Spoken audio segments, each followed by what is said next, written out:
Shalom, bienvenidos a un nuevo estudio de nuestra comunidad Bnei Adonolam, kehilatbao.cl. Ahí nos pueden encontrar. En esta ocasión vamos a estudiar sobre las perspectivas rabínicas sobre ser injertado. Pablo no inventó la idea de que los gentiles fueran injertados en el olivo de Israel. Ese es nuestro tema de esta semana. Nos vamos a apoyar, ¿cierto?, en un par de revistas que salieron del ministerio Primero Fruto de Sion, First Fruit of Zion, que subieron de hecho en una página que se llama messianicgentiles.com. Y ahí habían varios artículos, ¿cierto?, que ayudaban y apoyaban un poco a los creyentes que no tienen un origen judío, también para entender un poco las raíces judías, ¿cierto?, de su fe. También entender qué parte tienen ellos dentro de la profecía, dentro de la escritura, y aclarar, ¿cierto?, algunos conceptos que parecen a lo mejor ser paulinos, como se les llama, que a lo mejor para algunos se salen del contexto judío, que él está inventando, ¿cierto? Muchas veces a lo mejor un nuevo judaísmo, un nuevo evangelio. Pero en realidad vamos a ver que estas perspectivas sobre ser injertado en Israel ya existían dentro de los sellos de la época, y en efecto existían desde la promesa de Abraham. Desde ahí, cierto, que hay un pensamiento de que algunos serán injertados en Israel. ¿Ya? Precisamente estamos estudiando en esta semana sobre la vida de Abraham, ¿cierto?, en el Bereshit. Y bueno, vamos a ver algunas, nos vamos a centrar, ¿cierto?, en diferentes dichos, ¿cierto?, rabínicos que apoyan esta idea de Pablo, ya, de ser injertado en Israel, y cómo las naciones vienen a ser parte a través de ese injerto. Así que Pablo no inventó la idea de que los gentiles fueran injertados en el olivo de Israel. Ya había antecedentes de esto. Y dice Toby Janicki: siempre me resulta fascinante cuando encuentro una enseñanza rabínica paralela a una que se encuentra en el Nuevo Testamento. No debería ser sorprendente. El maestro y los apóstoles eran todos judíos, trabajando con métodos judíos para interpretar las escrituras. Los eruditos tratan de determinar quién está copiando a quién, pero para mí esto es como tratar de descifrar la precedencia de la gallina o el huevo. Tanto los rabinos como los apóstoles estaban inmersos en el judaísmo de su tiempo. Hay similitudes entre la literatura apostólica y la literatura rabínica porque ambos recurren al mismo pozo, que es la tradición. Es decir, muchas veces nosotros cuando estudiamos la literatura judía nos damos cuenta, ¿cierto? Oye, esto es como lo que habla el Nuevo Testamento, el Brit Hadashah. Oye, esto es lo mismo que dijo Yeshua. Oye, esto es parecido. Bueno, claramente es porque tanto, ¿cierto?, el judaísmo, digamos, rabínico, como el judaísmo de Yeshua y sus apóstoles, bebían, ¿cierto?, de la tradición de Israel, de sus sabios, de los comentarios que habían, de la misma escritura, ¿cierto? Entonces, obviamente, hay una conexión allí, que como la gente a veces es ajena a esta cultura o a esa tradición de la época, no logra a lo mejor entender que hay relaciones, ¿cierto? Y que son totalmente existentes y válidas. Ahora tampoco nos podemos estar ahí peleando de quién fue el que inventó la idea primero, o diciendo, oye, pero primero lo dice la escritura aquí. A lo mejor alguien ya había mencionado la idea, pero se perfeccionó, ¿cierto? Las palabras de Yeshua no fueron palabras totalmente nuevas, sino que fueron tomadas de la escritura, de los salmos, de los profetas, de la Torá. Y él hizo las cosas nuevas, ¿cierto? Él tomó la autoridad de esas palabras que ya existían y las enseñó. Por lo tanto, esto es parte de la costumbre de Israel. No es que alguien le esté copiando, ¿cierto?, a otra persona. Ahora, no sé si se alcanzará a ver esta parte, ahí tan chiquitito. Pero bueno, lo leo. De ahí se pone más grande por si acaso. Tal paralelo existe junto a las enseñanzas del apóstol Pablo sobre discípulos gentiles de Yeshua siendo injertados en Israel. Es decir, este paralelismo entre literatura rabínica y el Nuevo Testamento se da también respecto del ser injertado en Israel. Por sorprendente que parezca, nos encontramos una enseñanza similar en el Talmud. El paralelo talmúdico arroja luz desde donde el apóstol está trazando su interpretación. Además, un rabino del siglo XVIII más tarde retoma este tema y lo amplía, inclusive. A pesar de la distancia de tiempo entre estos últimos escritos y los de Pablo, ambos textos pueden ayudar a iluminar los pensamientos del apóstol en Romanos capítulo 11. Entonces veamos de qué se trata este capítulo, Romanos 11, ¿cierto? Y de cómo esto nos traería alguna luz, ¿cierto? Dentro de la literatura rabínica un poco para ampliar este entendimiento del ser injertado.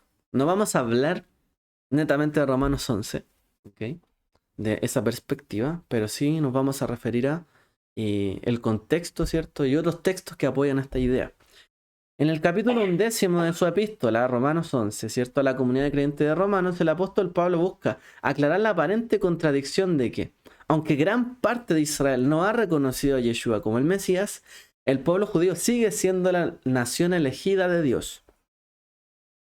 Y esa es parte, ¿cierto?, de su tesis. Dios no ha reemplazado a Israel.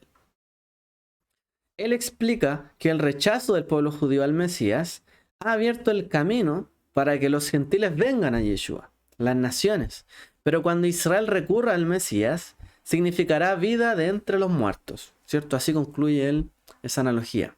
Él escribe que un endurecimiento parcial ha llegado a Israel, hasta que la plenitud de los gentiles haya entrado, hasta que la plenitud de todas las naciones haya entrado, ¿cierto?, en esa fe. Pero que al final todo Israel será salvo. Eso es lo que dice Romanos 11. En medio de este argumento, Pablo comienza a hablar de Israel usando la metáfora de un árbol. Él dice: pero si algunas de las ramas fueron desgajadas y tú, siendo olivo silvestre, fuiste injertado entre ellas, refiriéndose, ¿cierto?, las ramas desgajadas, ¿cierto?, del pueblo, digamos, los que no creyeron, el olivo silvestre, tú, ¿cierto?, los creyentes nuevos, injertados en Israel, llegaste a ser copartícipe de la raíz, de la misma fuente, de la rica savia del olivo, que es Israel, y sus escrituras, y sus profetas, etc. No te jactes contra las ramas, y si te jactas, sabe que no sustentas tú a la raíz, sino a la raíz a ti. Dirás entonces, las ramas fueron desgajadas para que yo fuera injertado.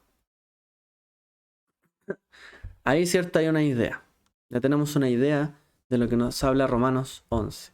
No te jactes, ¿cierto? Tú eres injertado. Estás bebiendo de la misma savia que ellos. Entonces no puedes tú decir, ¿cierto? En realidad ellos fueron rechazados y por lo tanto ya no tienen derecho ni parte de ser el pueblo elegido de Dios. No, sino que más bien tienes que entender, dice ahí Pablo, las ramas fueron desgajadas como un propósito divino para que yo también pudiese ser injertado. Es decir, el hecho del tropiezo de Israel también fue salvación para nosotros. Y no puedo yo jactarme de esto. Le dice Pablo a ellos, no se jacten de eso. Al contrario, agradezcan las circunstancias en las que están llegando. Entonces los gentiles que escuchan esto deben sentirse honrados de saber que fue solo porque algunas ramas fueron removidas que pudieron ser agregadas, injertadas. Ellos a su vez no deberían volverse arrogantes hacia la raíz, es decir, el pueblo judío. No seas arrogante, sino teme, porque si Dios no eximió a las ramas naturales, tampoco a ti te eximirá de culpa, ¿cierto? Pablo asegura que a los creyentes gentiles que, si no fuera por la bondad continua de Dios, ellos mismos serían cortados, desgajados. De la misma manera, Dios mostrará bondad a aquellos de Israel que han rechazado al Mesías al injertarlos nuevamente en el árbol, si no continúan en su incredulidad. Y así dice: y aún ellos, si no continúan en incredulidad, serán injertados, porque poderoso es Dios para injertarlos otra vez. Porque si tú fuiste cortado del que por naturaleza es olivo silvestre, y contra naturaleza fuiste injertado en el olivo cultivado, ¿cuánto más estos que son las ramas naturales serán injertados en su propio olivo? Nuevamente, no te jactes de ellos. No digas que tú has reemplazado a Israel, porque poderoso es Dios que puede volver a injertarlos, si salieran, ¿cierto?, de esa incredulidad. No es que estén desechados completamente, han sido desgajados, pero siguen siendo olivo natural, que puede volver a ser reinjertado, ¿cierto? Vuelto a su árbol natural. La analogía de Pablo del olivo y la imagen de ser injertado es uno de los más populares en todo el Nuevo Testamento, para explicar la inclusión de los creyentes gentiles dentro de Israel. Sus imágenes pintorescas pintan una imagen de cómo los no judíos son traídos a la comunidad de Israel a través del Mesías como ramas injertadas. Pero ¿de dónde saca Pablo esta metáfora? ¿Es esto algo que él mismo está inventando? ¿O está recurriendo a las ricas tradiciones del judaísmo? Esta es la pregunta. ¿De dónde saca Pablo esta metáfora? ¿La está inventando él? ¿Ya existía? ¿Hay una idea dentro del judaísmo que también sostenga esta opinión de Pablo? ¿No es Pablo solamente un cristianizador, sino que en realidad está exportando una idea judía, ¿cierto?, hacia las naciones? Bueno, eso es parte, ¿cierto?, de lo que hicieron ellos con la Besorat Tobá, el Evangelio, las buenas nuevas. Fue tratar de transmitir las enseñanzas, ¿cierto?, de Israel, las escrituras de Israel, las tradiciones de Israel hacia las naciones, sin tratar de obligarlas, ¿cierto?, a tomar todo el peso de sus tradiciones y costumbres. Ese es el desafío de un evangelio, digamos, transversal hacia las naciones. Injertados en Abraham. Ya, hay un libro que se llama Grafted in Israel, Gentiles and the Mystery of the Gospel. Injertados en Israel, gentiles y el misterio del evangelio.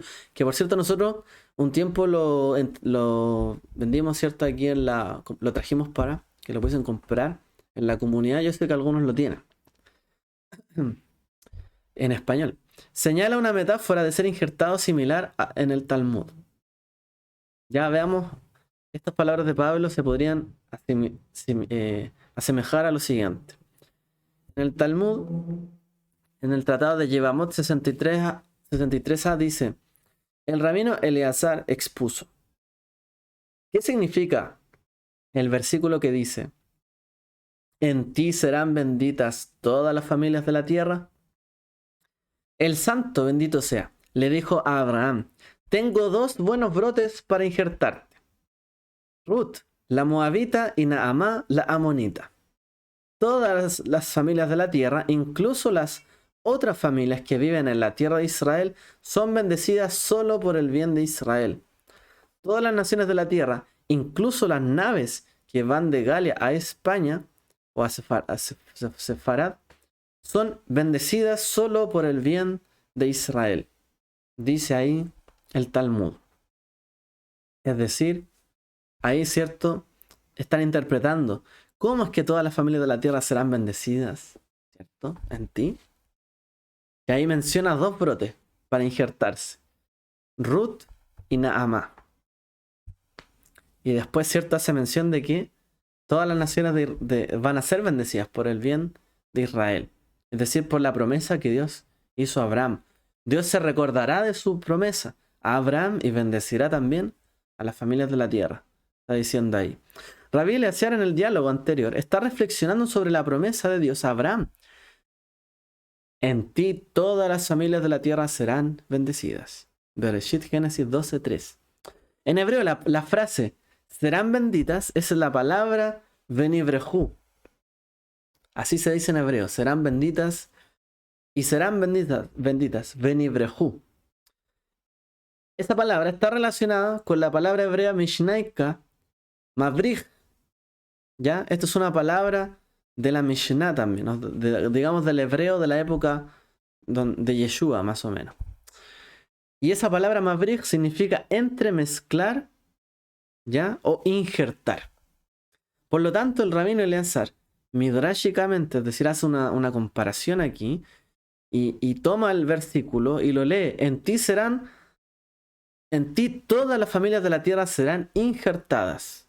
Él no lee serán benditas, sino serán injertadas en ti, es decir, en Abraham. Ahí está la idea, ¿cierto?, de la promesa de Abraham y de cómo todas las familias de la tierra serán injertadas, dice. No solamente bendecidas. Se conecta ahí esa palabra. Este pasaje del Talmud trata de la dificultad del mandato de la Torá. Ninguna amonita o moabita puede entrar en la asamblea del Señor, porque eso es lo que está escrito. Entonces, ¿qué hacemos con Ruth y Naamá? Y el hecho de que Ruth la moabita y Naamá la amonita son madres de la línea, en la línea de los reyes davídicos y del Mesías. O sea, ¿cómo podemos enfrentar, cierto, lo que dice la Torá con esas personas que ingresaron al pueblo de Israel? Para responder a esa contradicción, el rabino Eleazar presenta un midrash que expone el pensamiento de que a través del proceso de ser removida de sus árboles ancestrales e injertada a la nación de Israel, Ruth ya no es más moabita y Naamá ya no es amonita, lo que elimina toda aparente contradicción. Es decir, está diciendo que fueron desgajadas del árbol de sus ancestros y de donde procedían, de las familias donde procedían, y fueron tomadas e injertadas completamente, ¿cierto?, dentro de Israel. Y por eso ya no son más moabitas ni amonitas. Y ahí, así como que este rabino trata de resolver esa contradicción de que no podía entrar en la comunidad de Israel ni moabita ni amonita. En la mente del Ramjal, este es otro rabino, las generaciones futuras se beneficiarían de la estatura piadosa de sus antepasados, es decir, las raíces. Ahí hay una clave, ya de lo que estamos explicando. ¿Ya? Es decir, por algo son ramas y no son raíces. Las ramas se benefician de las raíces y de lo que alimenta las raíces. Aunque el rabino Eleazar ha sacado este pasaje de contexto, su metáfora demuestra que ser digna para explicar cómo todas las familias de la tierra serán bendecidas por medio de Abraham. ¿Ya? Nuevamente Thomas Lancaster escribe: en sus esfuerzos por convertir al mundo en la fe en Dios, Abraham podría ser comparado como un árbol de la fe, un árbol de fe, ¿cierto? A medida que la gente abandona los sistemas religiosos paganos y la idolatría del mundo, se los compara con las ramas que se han removido de los árboles de otras religiones. Ellos son cortados de los árboles e injertados en el árbol de la fe de Abraham. A medida que los pueblos del mundo recurren a la fe en el Dios de Abraham, son, en un sentido metafórico, injertados en Abraham. Este proceso de injerto es una bendición para los pueblos de la tierra, ya que solo en la fe de Abraham pueden encontrar la verdad o al verdadero Dios. Por lo tanto, podemos leer: todos los pueblos de la tierra serán bendecidos a través de ti. ¿Cómo? Todos los pueblos de la tierra serán injertados en ti, en el árbol que es Abraham, el árbol de la fe, el patriarca, la raíz, el primero, ¿cierto?, que se levantó, el padre de la fe, o por así decirlo, la raíz del árbol, la primera raíz que echó, ¿cierto?, se echó en tierra. El rabino Eleazar era un contemporáneo del apóstol Pablo. Estaba en la misma época. Y de hecho parece como si ambos hombres estuvieran recurriendo a una fuente similar que tiene esta lectura errónea, entre comillas, deliberada de Génesis 2:3, o acercándose al texto con la misma hermenéutica judía y llegando a conclusiones similares. Más tarde Pablo usó ese mismo texto de Génesis 12:3 para describir a los de la fe como hijos de Abraham. Como dice en Gálatas 3:7 al 8, y la escritura, previendo que por la fe Dios declara justos a los gentiles, proclamó de antemano las buenas nuevas a Abraham: en ti serán benditas todas las naciones. O sea, Pablo está diciendo que la buena nueva, el evangelio, la buena noticia, lo que se vino, ¿cierto?, a hablar sobre la salvación, ya había sido dado primero a Abraham, cuando le dijo: en ti serán benditas todas las naciones. Y él pudo haber estado pensando: en ti serán injertadas todas las naciones. Todo, ¿cierto?, los justos de las naciones. Y también estarían dentro de la promesa. Por lo tanto, padre Abraham también sería su padre. Tanto el rabino Eleazar como el apóstol Pablo vieron a las naciones siendo bendecidas por medio de Abraham al ser injertadas en Israel. Sin embargo, hay un fuerte contraste entre sus puntos de vista. Mientras que Pablo vio que esto ocurriría a través del Mesías Yeshua, el rabino Eleazar y sus colegas, judíos, ¿cierto? Rabinos, han visto que esto tendría lugar a través de la conversión legal de un gentil, ¿cierto?, al judaísmo. O sea, en realidad Pablo vio esto como que a través del Mesías serían injertados en Israel las naciones de la tierra, tomando, ¿cierto?, digamos, la misma fe y llamando a Abraham también su padre, el padre de la fe. Pero dentro del judaísmo, esta interpretación, en ti serán benditas, se lee más como lo que pasó con Ruth y Naamá. En el fondo, ellos dicen, ellos fueron desgajados de su antepasado y de su pueblo y fueron injertados en un nuevo pueblo abandonando todo, ¿cierto?, su pueblo. Y se tuvieron que convertir 100% en parte del pueblo de Israel. Y por ahí ellos se toman y por ahí ellos continúan esa hermenéutica. Por ejemplo, llegamos, ¿cierto?, a la edad, al siglo XVIII y a las palabras del rabino, el Jafet Haim o Moshe Haim Luzat. Avanzando rápido, 1800 años más, nos encontramos que esta discusión continuó en los escritos del rabino Moshe Haim Luzat.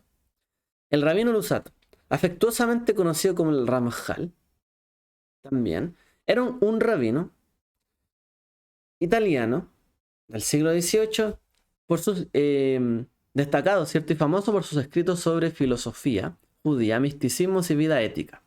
De hecho, tiene libros muy buenos, muy recomendables para estudiar. Fue un escritor profesional prolífico que escribió más de 40 libros, todos muy recomendados. Una de sus obras más famosas es el Derech Hashem, el Camino de Dios. Establece los fundamentos de la fe judía. En la sección 2, el Ramjal tiene un capítulo titulado Israel y las naciones, en el que intenta explicar místicamente la selección de Israel por parte de Dios entre las naciones. Esta sección la elabora completamente sobre las reflexiones del rabino Eleazar acerca de los gentiles que fueron injertados en Abraham. ¿Ya? En este libro, el Derech Hashem.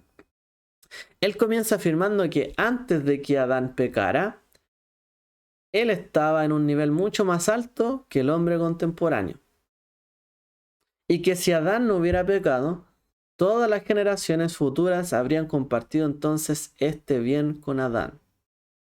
¿Ya? O sea, es decir, él está hablando de que la altura de Adán, ¿cierto?, era mucho mayor a la altura de la humanidad de hoy.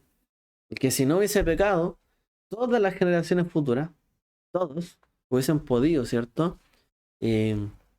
digamos, por así decirlo, beber de la misma fuente. Pero eso no fue así. Entonces él trajo el siguiente midrash, el siguiente ejemplo, una metáfora. Dios también determinó, dice el Ramjal, que todas estas generaciones que habrían nacido de Adán deben existir en varios niveles determinados. Algunas de las generaciones serían primarias, mientras que otras serían secundarias, como raíces y ramas. Las generaciones posteriores se derivarían de las anteriores y compartirían sus características, como las ramas que provienen de un árbol. La cantidad de árboles y ramas, sin embargo, se determinó desde el principio con la mayor precisión. O sea, en el fondo, él está hablando aquí del origen de las naciones. Las personas en el principio de la creación, desde Adán en adelante, digamos, tenían un nivel espiritual mayor. Y mientras más fue pasando el tiempo y pasando más generaciones, cada una de esas generaciones cada vez recibió menos de esa fuente espiritual y cada vez fue menor estuvo en un nivel espiritual menor. Y él lo ve como un árbol. Los que están más abajo toman más, ¿cierto?, de la savia del árbol, mientras los que se va ramificando cada vez, digamos, está como más lejano de las raíces. Por eso dice que la cantidad de árboles y de ramas que nacen, ¿cierto?, de un árbol, al principio está determinada con mayor precisión, pero ya cuando un árbol empieza a agrandarse mucho, mucho, mucho, ya no se sabe cuántas ramas habrá, ¿cierto? Ya es difícil contarlo. Las generaciones anteriores, según él, establecerían las raíces y luego las generaciones posteriores se convertirían en las ramas.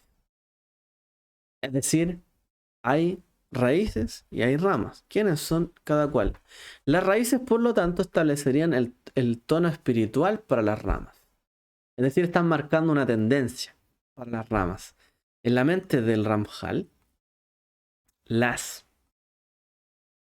generaciones futuras podrían beneficiarse de la estatura piadosa de sus antepasados, es decir, de las raíces. Podemos alimentarnos de la fe de los antepasados, dice él. Como sabemos por la historia del Génesis, no pasó mucho tiempo después de la creación antes de que Adán pecara. Según Ramjal, Adán cayó de su nivel original y trajo consigo un gran grado de oscuridad e insensibilidad. Esto tenía extendidas ramificaciones que afecta a toda la humanidad, que permanecería ahora en un nivel de degradación, incapaces de alcanzar las alturas espirituales para los que originalmente habían sido destinados. Es decir, él trata de explicar como el origen, lo que pasó desde que Adán pecó. Y él dice, después de que todo eso pasó y el tiempo transcurrió, la degradación espiritual fue cada vez mayor y fue cada vez más difícil alcanzar el nivel potencial que tenía Adán, de hablar con Dios, de comunicarnos con Él, ¿cierto? Y tener una cercanía mucho mayor, ¿cierto? Con el creador del universo. Entonces después menciona el periodo de las raíces. Veamos entonces qué pasó en la época de las raíces y luego qué pasó en la época de las ramas. Según Ramjal, Hashem le dio a la gente de la tierra un periodo de tiempo establecido en el que tendrían la capacidad de elevarse desde esta posición baja al estado elevado de la creación. O sea, podrían haberse elevado a su nivel original. Llamó esto el periodo de las raíces. Y esto fue desde el tiempo de Adán hasta la torre de Babel, explica él. Durante este periodo, la puerta estaba abierta para que cualquier persona se preparara adecuadamente y permanentemente se convirtiera en una buena y digna raíz. Entonces estaría preparado para un alto grado de excelencia apropiado para el hombre en su estado original, más que para el hombre en su estado caído. Es decir, dice, todas las personas que vivieron en esa época, desde Adán hasta la torre de Babel, todos eran, por así decirlo, raíces.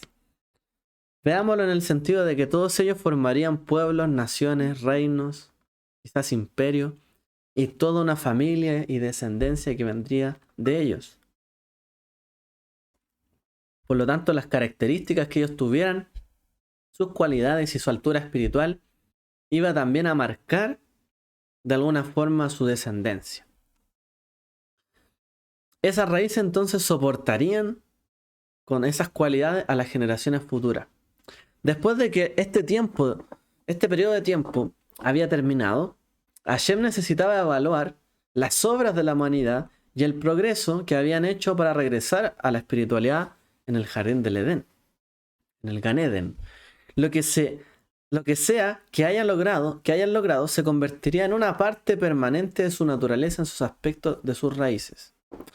Y estas raíces entonces tendrían futuras generaciones, es decir, ramas, todas poseen las cualidades que se consideraron apropiadas para su maestro raíz. Es decir, él está diciendo, toda la gente contemporánea a Abraham eran raíces. Y todos los contemporáneos de Abraham marcaron como raíces las cualidades que tendrían su descendencia. Para luego, ¿cierto?, establecer la idea de que Abraham fue el que se destacó y por lo tanto sus hijos y su descendencia tendrían una altura espiritual mayor por alcanzar que el resto, ¿cierto? La del origen. El Ramjal luego declara que al final del periodo, desafortunadamente, nadie había hecho ningún progreso. Todos estaban en franca decadencia. Nadie merecía elevarse por encima del nivel degradado al que Adán y sus hijos habían caído como resultado de su pecado. Y la única excepción fue Abraham, como dijimos. Él había logrado elevarse a sí mismo y como resultado de sus obras fue elegido por Dios. Abraham fue por lo tanto permanentemente convertido en un excelente árbol superior, conforme al nivel más alto del hombre. Además le fue provisto que podría producir ramas y formar una nación con sus características, que se alimentaran de esa raíz, que tuvieran sus mismas cualidades. Es decir, entre toda la humanidad, que en ese momento formarían naciones, pueblos, etc. Hasta ese periodo hubo uno solo que se pudo elevar espiritualmente, este fue Abraham. Y así marcó a su descendencia. Según Ramjal, solo Abraham hizo progresos para rectificar el estado caído del hombre. A su vez fue bendecido al alimentar a sus descendientes, que son las ramas, con la gran raíz espiritual que él había creado, ¿cierto? Con su vida. Entonces la enseñanza de Ramjal sobre la edad de las raíces y la edad de las ramas ofrece un intento de explicar la selección de Israel por parte de Dios y la importancia del proceso de conversión. En el fondo le está destacando lo importante o la necesidad que hay de ser parte de Israel y ser un hijo de Abraham. Porque solo siendo un hijo de la fe por Abraham le permitiría a una persona alcanzar el nivel espiritual para acercarse plenamente a Dios. Eso es lo que está estableciendo con todo esto. Solo siendo un hijo de Abraham. La era de las ramas. Veamos entonces, esto fue en la época de Abraham, las raíces. ¿Qué pasó luego en la era de las ramas? En este punto dice Ramjal, la humanidad se divide en 70 naciones. Las 70 naciones permanecieron en el nivel del hombre en su estado caído, mientras que solo Israel estaba en el estado elevado. Espiritual, ¿cierto? La era de las raíces llegó a su fin y comenzó una nueva era. La era de las ramas, que todavía existe, dice él. En el siglo XVIII está hablando. Pero Ramjal declara que Hashem no se dio por vencido con las naciones. Todavía quería que tuvieran una oportunidad para alcanzar el potencial que tenía, ¿cierto?, la humanidad en el jardín del Edén. Y Ramjal alude a las enseñanzas nuevamente del rabino Eleazar, que leímos, ¿cierto?, al inicio. El gran amor y bondad de Dios decretó que las ramas de otras naciones todavía tendrían una oportunidad. Si así lo deseaban, todavía tenían la opción libre de liberarse de sus propias raíces y a través de sus propias acciones, incluirse entre las ramas de la familia de Abraham. Dice que todavía tendrían la oportunidad de renunciar a sus raíces y de decir ahora yo soy una rama de Abraham, de la familia de Abraham. Esto es lo que Dios quiso decir cuando dijo: Abraham, todas las familias de la tierra serán bendecidas en ti, Veja. Abraham fue, por lo tanto, el padre de muchos conversos. Esto, sin embargo, requeriría un esfuerzo por parte de las personas involucradas. No sería, ¿cierto?, algo gratuito, sino que el que quisiera ser parte tenía que esforzarse. Sin tal esfuerzo permanecerían apegados a sus propias raíces y conservarían sus características naturales. Se le está hablando de que los que quieren ser parte de la raíz de Abraham tienen que esforzarse para eliminar sus raíces y apropiarse adecuadamente de las raíces y de las cualidades de nuestro padre Abraham. Dice que esto es totalmente fundamental. Él es el padre también, dice, de muchos conversos. Él lo lleva a ese plano, ¿no? Lo lleva al plano, ¿cierto?, de que los creyentes pueden también ser hijos de Abraham o las naciones por Yeshua. Él no hace esto, pero sí lo interpreta por el lado de los que se convierten al judaísmo. Pero es similar, ¿no?, a la explicación, digamos, de Pablo, ¿no? Nos da también otra perspectiva, que es la idea de este estudio. Perspectiva de ser injertado. Los gentiles individuales, cada uno, tiene la oportunidad de rectificar su situación eliminando de sí mismo sus raíces nacionales y venir a ser injertado en la raíz de Abraham, es decir, la nación de Israel. Si yo soy chileno, la idea es que elimine mis raíces, dice él, de chileno o de mi tierra, de mis tradiciones y de las cualidades que he absorbido por parte de esta sociedad y de la familia donde me crié, quizá, de la sociedad, del lugar donde vivo, del entorno, el contexto, etc. Y tengo que esforzarme por tomar las raíces de Abraham. Eso es lo que él dice. Tenemos que de alguna forma u otra desechar esas otras raíces y apoderarnos, ¿cierto?, de las raíces de Abraham y así vivir nosotros. Esto era de hecho, de acuerdo con el Ramjal, a través de su propio esfuerzo. Se está refiriendo aquí, como en el Midrash talmúdico, a pasar por una conversión formal al judaísmo. Es decir, hay que esforzarse para absorber las ramas de Abraham. Solo entonces un individuo de las naciones podría alcanzar las alturas espirituales para las cuales Adán y toda la humanidad habían sido destinados. Entonces, según esta posición, que en general es lo que explica Ramjal, es una de las, digamos, una de las explicaciones más difundidas del judaísmo. ¿Ya? Si alguien quiere ser judío, tiene que sacar de sí, ¿cierto?, toda otra raíz de familia, de nacionalidad, de tradiciones, y absorber a través de su esfuerzo toda la vida que implica, ¿cierto?, el ser un hijo de Abraham y de seguir los mandamientos, las leyes, etc.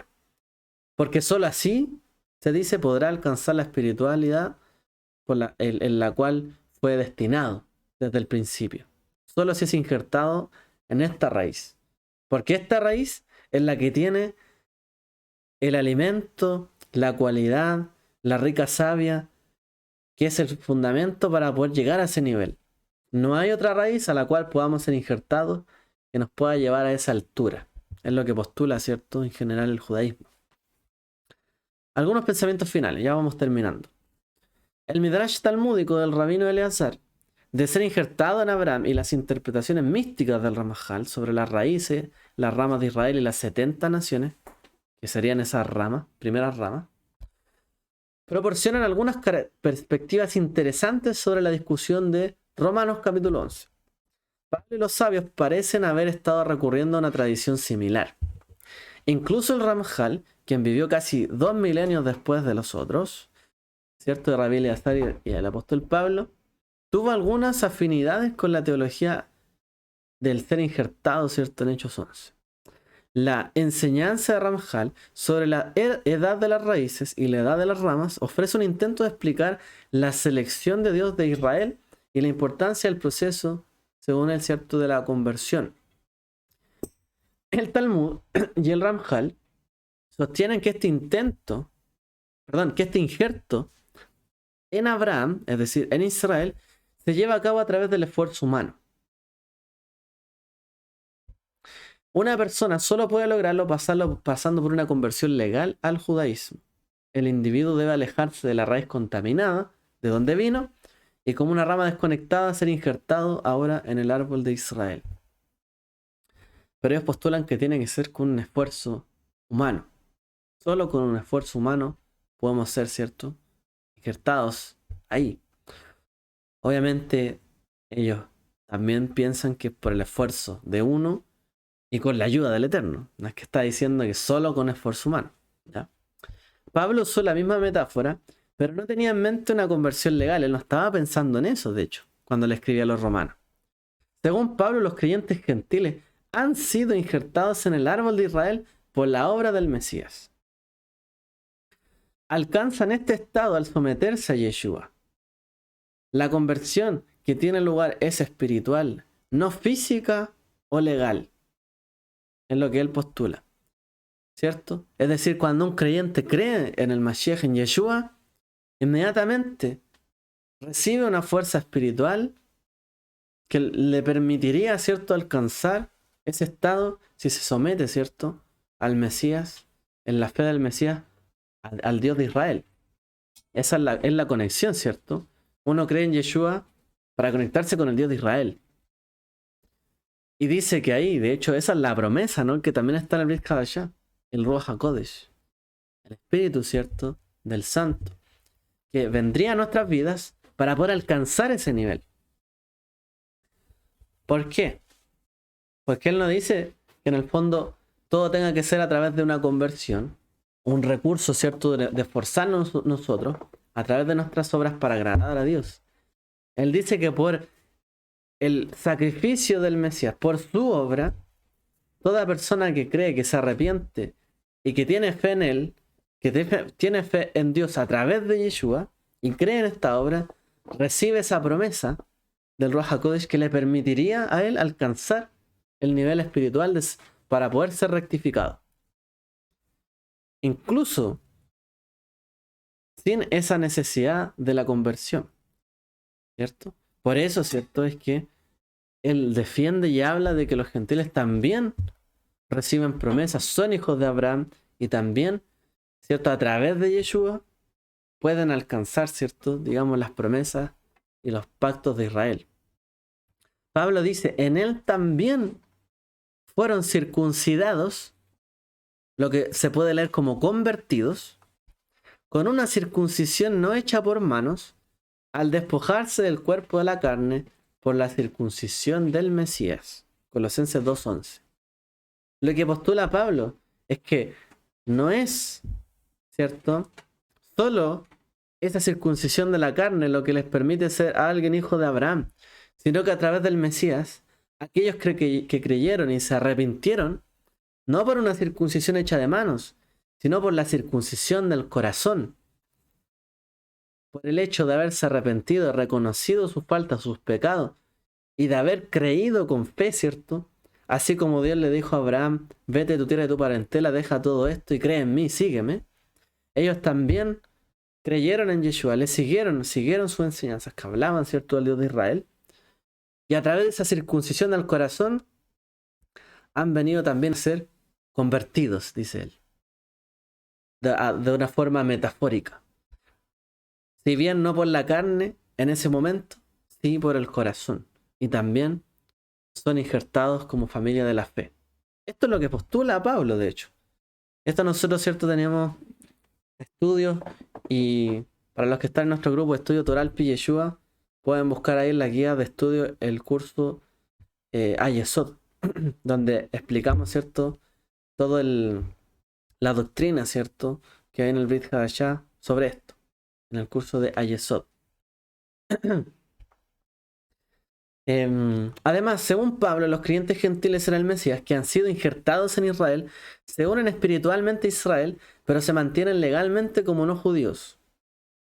Porque en el fondo le está diciendo, metafóricamente se han convertido a través de Israel en injertados en Israel, pero resulta que ellos, los que creyeron, los que tienen fe en Yeshua, que se arrepintieron de todo corazón y que ellos vieron cómo la promesa del Ruach HaKodesh, que se supone que era solo para los hijos de Abraham, la casa de Israel, la casa de Judá y su descendencia, pero cómo el Eterno igual les daba el Ruach HaKodesh a ellos, a los gentiles. Hecho que se discute, ¿cierto?, en el libro de Hechos. ¿Cómo les dio la promesa al Ruach HaKodesh?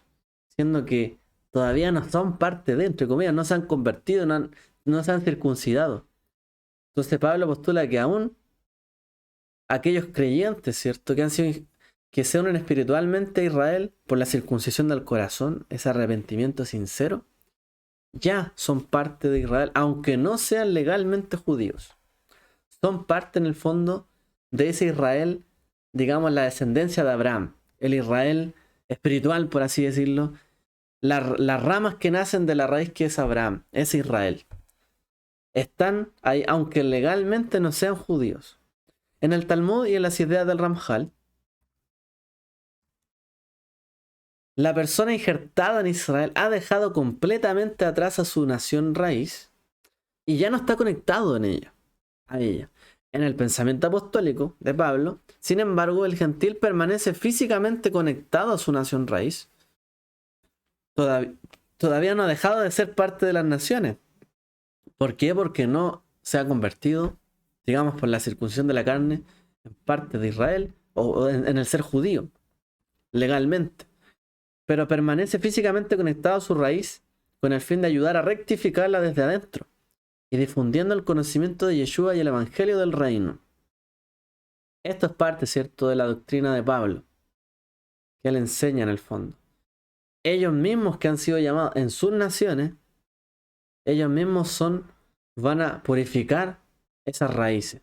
Ellos mismos van a bendecir, digamos, como ramas injertadas en Israel, pero a su vez no desconectadas totalmente de su otra raíz. En el fondo es como que estuvieran entremezcladas, como es el término, no directamente puestas totalmente, sino que están entremezcladas, pudiendo todavía bendecir a su raíz a través del Evangelio del Reino, que todas las naciones de la tierra lo conozcan. Al comparar el pensamiento apostólico y rabínico, se demuestra que el maestro y sus primeros discípulos eran completamente judíos, inmersos en el judaísmo y el pensamiento judío, ¿cierto? Porque estas ideas son judías, no son, digamos, cristianas. Mientras que o griegas, mientras que algunas veces llegan a conclusiones diferentes a la de los rabinos, llegaron a esas conclusiones trabajando con la misma hermenéutica y herramientas exegéticas. ¿Ya? O sea, eso es lo que tenemos que entender también de este estudio. No hemos visto, ¿cierto?, la explicación de Ramjal como una luz mayor a lo que explicó Pablo, pero sí que por lo menos hay paralelismo, porque se alimentan de la misma fuente. Y esto no nos habla de otra cosa, sino que los creyentes en Yeshua, sus seguidores, eran judíos y estaban inmersos en este pensamiento. ¿Ok? Y hasta aquí hemos llegado. Así que podemos llegar, ¿cierto?, a algunas conclusiones diferentes referentes a este estudio, a lo mejor de lo que dicen los rabinos, lo que dijo Pablo. Podríamos entrar, ¿cierto?, a lo mejor a decir, bueno, ¿y cómo es que estos que son ahora injertados todavía están entre las raíces de allá y las raíces de acá? Alguno dirá que se decida que sea solo esta raíz.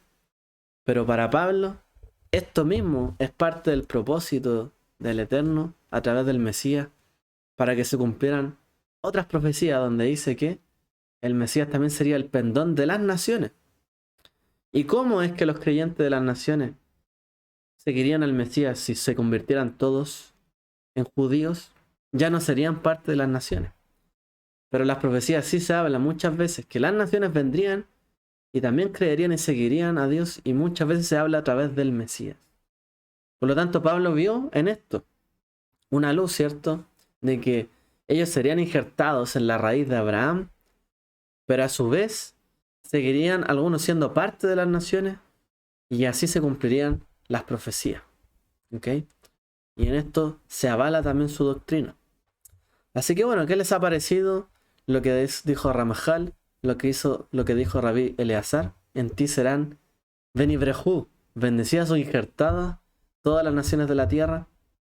¿Qué les parece ahí la lectura que hace el Rabí Jaime Lusato, o en general la tradición talmúdica? Que eso se refiere a la conversión, como Ruth la moabita, que dijo, tu Dios será mi Dios, tu pueblo será mi pueblo, tu Dios será mi Dios. En el fondo dejó de ser moabita, dicen ellos. Igual que la Naamita. Naama, perdón. Amonita. ¿Y qué les parece también, cierto, de que Pablo postulara también una idea similar de ser injertados en un árbol, en la savia y en la raíz que es Abraham, y a su vez, ¿cierto? ¿Qué les parece este paralelismo que de todas maneras nos podría dar alguna luz, como lo hace Ramjal, de por qué Dios eligió a Abraham y por qué es tan importante ser injertado en Abraham?